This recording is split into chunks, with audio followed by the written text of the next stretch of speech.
We're going to talk about this last week, but then a global conglomerate decided to purchase a movie studio, so we were a little preoccupied last week. But this is interesting. And isn't it strange how after the roaring success of Scary Movie and Scary Movie 2, when the third film came out, sans the Wayans brothers, none of us really questioned it. Like, I know we were all young and it's biased of our filter, but like, I don't even remember, like, because I used to, like, I was old enough, I was like kind of looking through articles in the paper and stuff like that, like the entertainment section. I never read anything really about, like, you know, why the Wayans dropped it, or like they weren't involved with Scary Movie after the second one. All of a sudden, Anna Faris was the only returning cast member alongside new faces and Eddie Griffin, Anthony Anderson, Kevin Hart actually was in Scary Movie 3. Leslie Nielsen, which of course the movie was directed by David Zucker, and it was kind of helmed by the guys who made Airplane. Scary Movie 3 was, at least, I think 4 too. But 2 decades later, Marlon Wayans has finally gave an explanation for why they were no longer involved after Scary Movie 2. And I learned a lot even from this article from Atlanta Black Star, on top of just a little ancillary research of my own. But he gives an explanation. It was the result of failed negotiations with Dimension Films, which is a division of the Weinstein Company, and of course Bob and the disgraced Harvey Weinstein. The direct quote when Wayans was on a podcast a couple of weeks ago, he said, quote, "They didn't want to make our deal and they snatched it." They being the Weinstein brothers. And these movies were huge. The first grossed $270 million globally against the $19 million budget.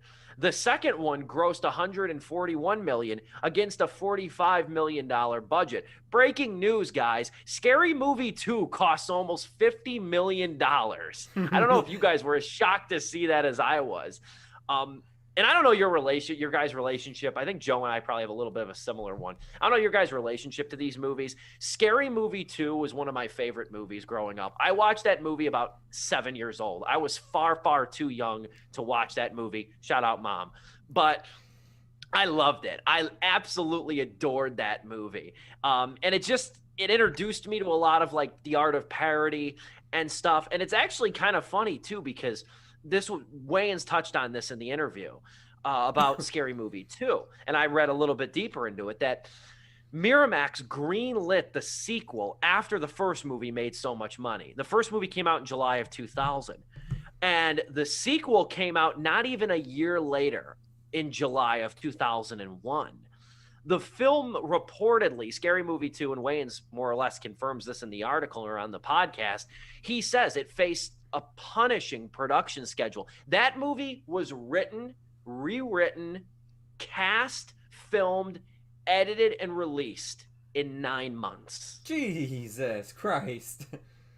And in that era, I went deep down the rabbit hole too. In that era, 2000 to 2002, somewhere around there, for a comedy like that or something, you know, something that's not special effects laden like a superhero movie, the normal line of production for a movie like that would have been 18 months. And they did it in 9. Wow. And isn't it funny? Isn't it funny how a lot of people, myself included, consider Scary Movie 2 to be the best of the series? And that punishing production schedule, I couldn't get over that. How quickly they shot that thing. But yeah, Marlon Wayans, and of course his brother Sean is in the movie. They were in the first 2, and it was directed by the Wayans brother that always gets forgotten. He's the older one, is Keenan Ivory Wayans. And yeah, that was why, though, was apparently, I guess, Weinstein, after negotiations fell through, the Weinsteins took it. They owned the rights to it, I suppose. And they launched 3 more sequels, which the third one was all right. In retrospect, the third one was okay. The fourth one wasn't good, and the fifth one was barely watchable. But there's a lot of ways we could take this.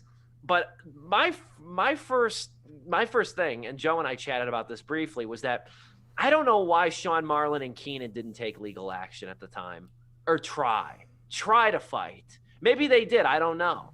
But at the time, they were young. They were also very young. And they just made generational money with both of these movies, if you think about that. I mean, they had their sitcom, The Wayans Brothers. You know, they had In Living Color. They had money. but they had generational wealth after those two movies. And they're still one of the modern comedy's best dynasties, truthfully, the Wayans family.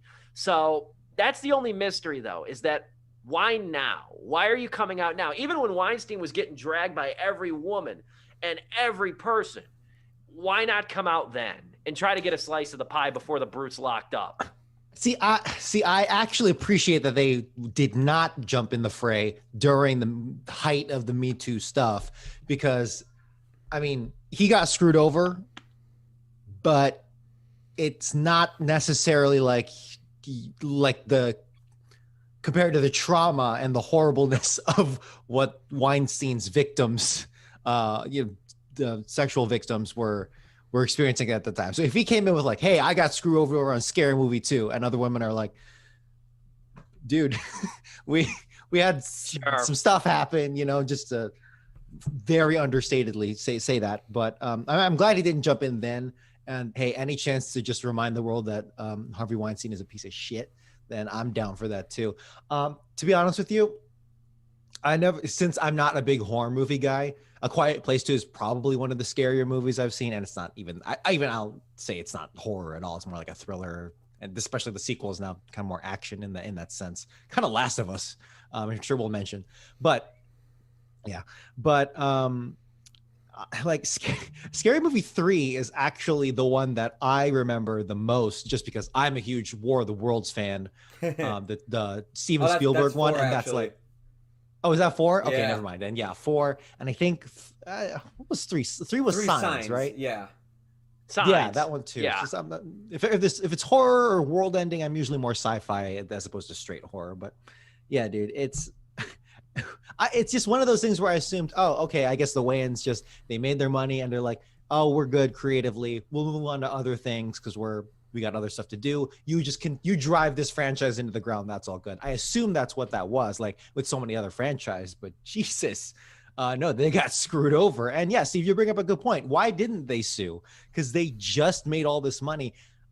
This is pure inference, no basis of fact whatsoever, but maybe they were just intimidated by what were then the titans of the movie industry, the Weinsteins, right? Just the name Weinstein is like, yeah, we got millions, but we could lose those millions against these guys. So which it's may true. Have been the smart move at the time. I don't know. I was going to say too, I mean, like, yeah, you're going up against the titans that, like, who knows what they also knew about them. Like, we don't know if, like, people in Hollywood were talking. They're like, yeah, the Weinsteins, this is what Harvey's doing. Like, and so, like, we just all keep it hush hush about that. You hear something like that, you're honestly going to think, man, this dude's the kingpin of Hollywood, I guess. But also I look at it as, like, again, like, you're going against the Titans and you don't have the power of social media that they do today. Like, going about this out now, like, yeah, this adds to how much Harvey Weinstein really sucks. Like, how much of a horrible human being it is, how much of a, piece of shit he is, honestly. Back then, you didn't have social media like we do today. And it's just, like, as much as they could try to do some outcry like that, who knows how powerful Weinstein could have been to just be like, get them out of here, like, and just wipe their whole careers away as a whole family. And they just would have been known as, oh yeah, the Wayans, yeah. They made those scary movies in Living Color. That's about all they're known for in their TV show as well. Like, who knows what could have happened, honestly, or what was at stake, I should say. Sure. No, it's absolutely true. And like Joe brings up a good point too. You didn't have that, like, vocal outrage, what I call the daily outrage machine of social media to kind of back you up on that. And it would have been interesting though, because, like, the other thing was that Scary Movie, if nothing else, propelled the Wayans brothers to sort of make their own moves. Then afterwards, they did White Chicks, which I still think is a god awful movie. They did White Chicks. They did Dance Flick. And even Marlon's kind of rebounded and even reclaimed in so many ways. Again, I don't like him, but the Haunted House movies, like he came back and did that. That was, I almost feel like that was sort of the retribution in a way to come back and do something. I've never seen him, but are they basically just scary, the return to form Wayans scary movies? Basically, yeah. I would say that first one is better than the later half of the Scary Movies that came out. The second one, not so much, but that first one, yeah. I mean, yeah, I guess you could say, I mean, it's better than, I almost say it's only a couple notches better. A haunted house is only a couple notches better than Five, which isn't damn, saying, right. I did not like either of those movies, Okay. but they're similar. They're not as kind of like skit driven. Like Scary Movie, I know there wasn't really skits, but it was kind of almost had like an episodic quality to it with Sure. different actors, where like the haunted house movies are strictly focused on Marlon Wayans' character for the most part. I was just thinking, I got to go back and watch Scary Movie 2 again, because I still remember certain scenes from that that are excellent. I always love the scene of I think it was Marlon. I'm pretty sure it was Marlon when he's in the room smoking the joint and the weed plant comes to life when he's watching the damn infomercial. And it rolls him up. It's like they're doing an infomercial for a CD like a Ghetto Christmas, and it's like, with such favorites says, all I want for Christmas is the charges dropped. Idiot, bitch, it's Christmas.